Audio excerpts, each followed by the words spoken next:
Hello, welcome back to Nemesis, Sherlock Holmes versus Arsene Lupin. Oh yeah, we should be counting laps. Now I need a list, I need a pen and paper. That's the Christmas present list. We shouldn't use that one. Let's take, now I have no idea. Okay, let's do this. I must count the number of turns executed by each of the planets and make the calculation based on Lupin's poem. Such an imagination. Do you really think so? Now the first one, that one is Mercury. So let's count that one then. Where the heck did we start it all? Was it this one? Yeah, I thought so.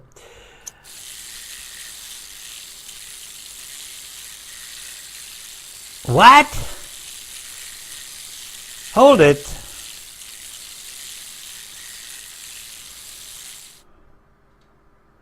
So I can do each and every one. 6. I don't have to count them. I just press it. Okay. Don't need the pen and paper. Not totally sure what we are supposed to be using these for, but this is a very strange way of doing it. Now let's see, should we do Earth separately or should, yeah probably. It is spinning at the same time, but still. Right, one more. That should be it. And we got the Luna as well. 13 laps. Good heavens. Let's see what Mars can do. He's way out there. He's a bit quick, isn't he? He's doing 4. Yes, he's doing 4. And then we have Jupiter. Oh, this is a slow one. Oh, yes. Let's say it's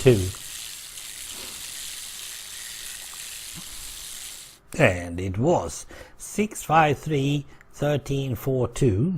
Perhaps I should note these numbers down. I just need some coffee in order to count the last one. Saturn, my favorite planet. But it's a gas giant, so you can't live on it, I'm sorry to say. But I like the rings and stuff. Always done. 6, 5, 3, 13, 4, 2, 1. It's almost as if I'm able to remember those. But I know myself. No way that's going to happen like that. Right. Now let's see. Give the key a turn, get the music to swing, look at them around their astral king, the sun. Count the turns as they go past, as they follow their path you must be fast. No, doesn't have to do that. Add them all, but Arsene says that the little white one turns 2 ways.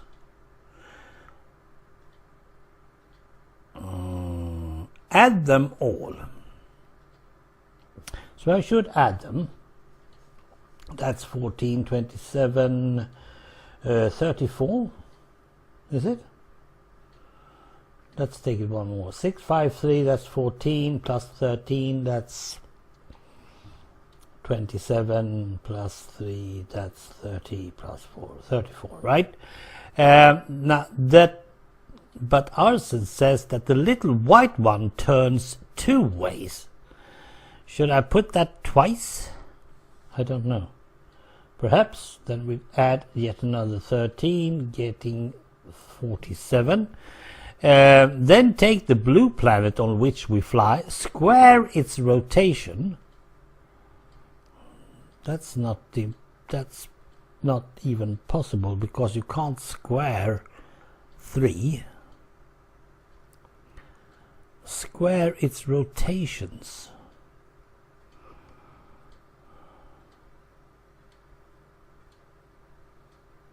I can't square 3 equal. And by 2 you multiply. No, yes, it was.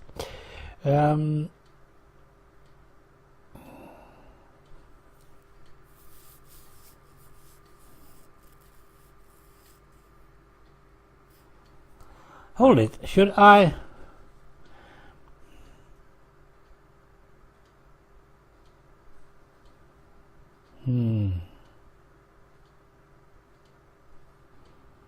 I'm not totally sure about this.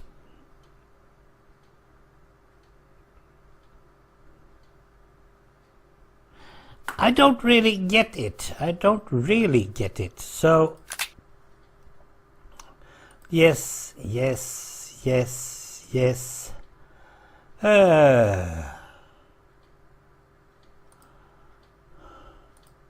6, 5, 3, 13, 4, 2, 1. However, the trick is here is to remember that the moon is not a planet. That is totally true. That is so totally true. So let's just do 14 plus 7, that's 21. Right. And while orbiting Earth 13 times, it also orbits the Sun along with the Earth. So the Earth is actually... Alright, so it's 13 plus 3. Yep, that's 16. That's good. Yes.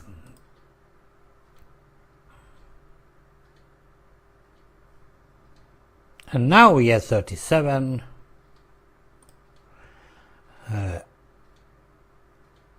Square.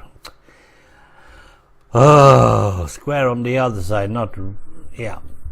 That's equals 9 multiplied by 2, that's 18, that's totally true. Now let's see, we have 37 and we have 18.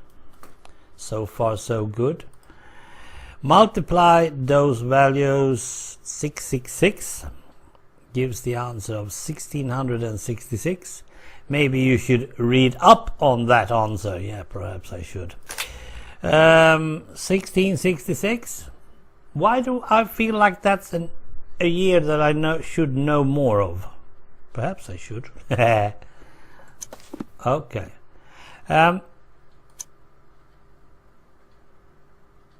Yeah. Fun little thing. Okay. Come, Peggy. Come, Peggy. Come, come, come. Nope. Doesn't want to.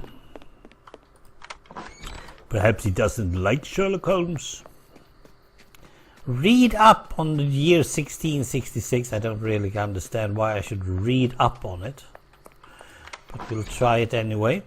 Let's take this one this time. 1666. Here's what I've been looking for. Necromonicon, Greek translation from the original Al-Azif by A. Al-Hazred, I 1312. Right. Let's go to what? I 1312. I 1312. I 13. Let's see. I think it's up one, right? Because 1, 2, 3, 4, 5, it's 13. I need to go up one more. 12. J. 1, 2, 3, 10. Down there. Yep. No book, but Lupin has left me a message. The last, undoubtedly. How do you say that? Enough of enigmas and Alexandria. If you're reading this, it's because I've carried off my third victory. The next, I have to admit, between the two of us, is certainly the most perilous. Perilous. There is something in this world that money can't buy. Health. In its name, millions of men have died sword in hand. Okay. It can't be health. And the smile on their lips. No, can't be health. Illustrious conquerors and mighty armies have attempted in vain to take what I am preparing to steal. Health? Only one person in the world can cause me to fail, and despite the two of us, this person may just be my most precious ally as well. I'm priming a battle on a field that I have studied 1,000,000 times, but is completely unknown at the same time. But I digress and must be testing your patience. Not far from where you are, there's a man who is whistling and humming. If you ask him who is the person dearest in the world to him, he will balk at answering, but will eventually show you a portrait. I would ask you to carefully observe this portrait because, soon enough, this face will disappear forever.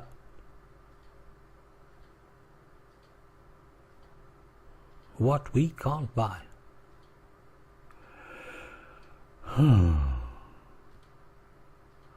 There is something in this world that money can't buy. Not from far from where you are. That guy is always humming and having his way, isn't it? I mean, he's crazy even. I'll go to this guy first.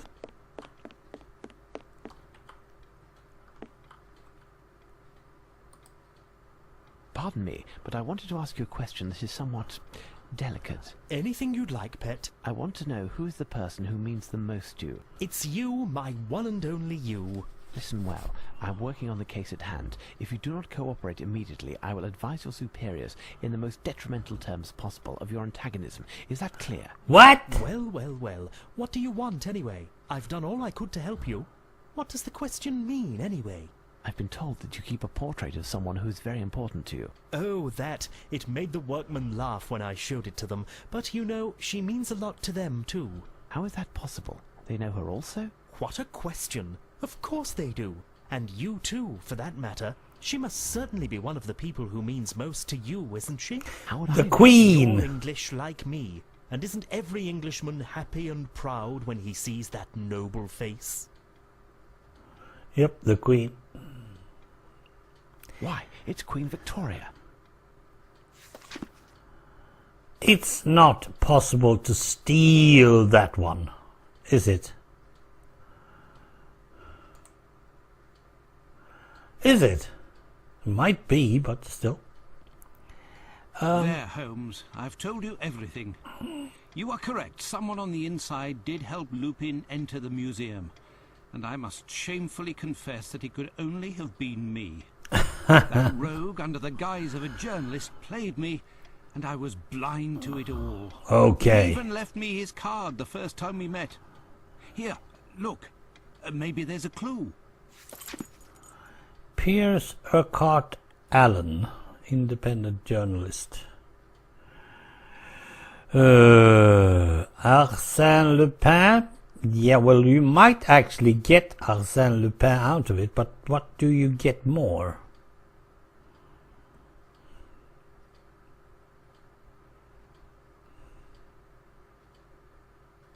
There's a lot of stuff still going on. Let's see. If I use the words Arsène Lupin, then I will use the A from Allen, the RS from Piers,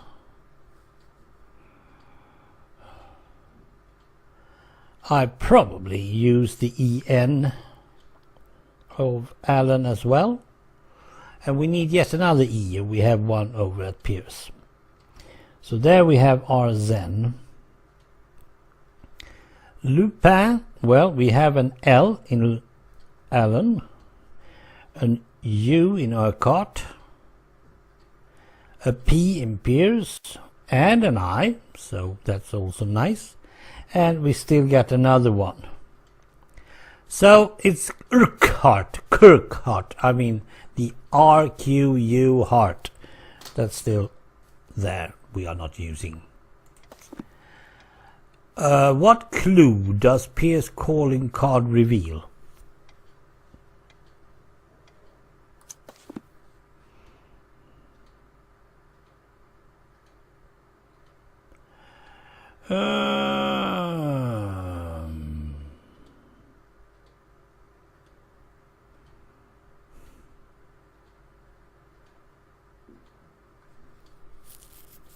I don't know. I am not totally sure.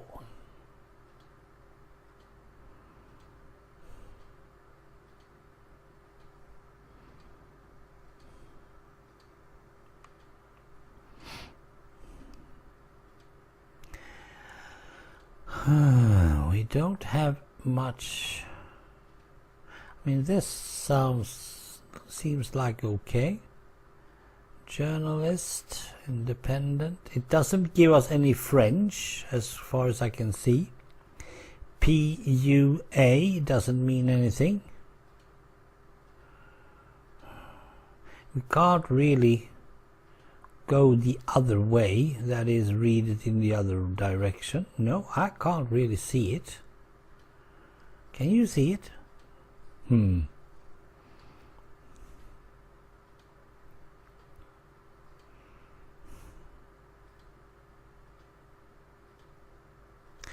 Nope, I can't.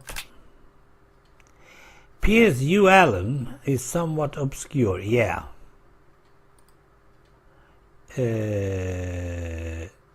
No, but it's an acronym. I would say it's an acronym.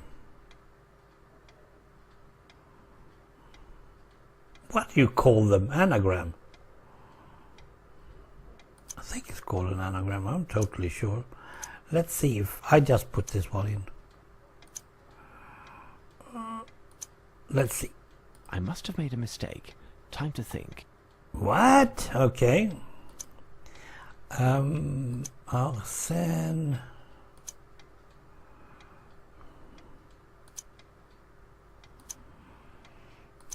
We have already discussed this, so we are totally aware of that all the words is actually there. It's a shame that you didn't show me this card earlier, my dear Watson. Yes. Our adversary is both talented and bold, more than any other criminal mastermind we have ever fought, with one exception, and he has fooled us yet again. This adventure, however, has forced him to discover something. We have the lead, and he has had to improvise. In addition, he inevitably must have had a retreat somewhere in the vicinity to be able to observe us and to hound your footsteps. Yes. He's ingenious and has certainly left the location already, but he may, in his haste, have left some small clues behind. But we have no idea where his hideout could have been. The only place we might receive any information is the Golden Lion, but nobody there will say anything to you or me.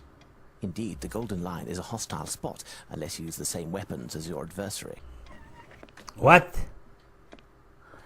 Disguise. Oh!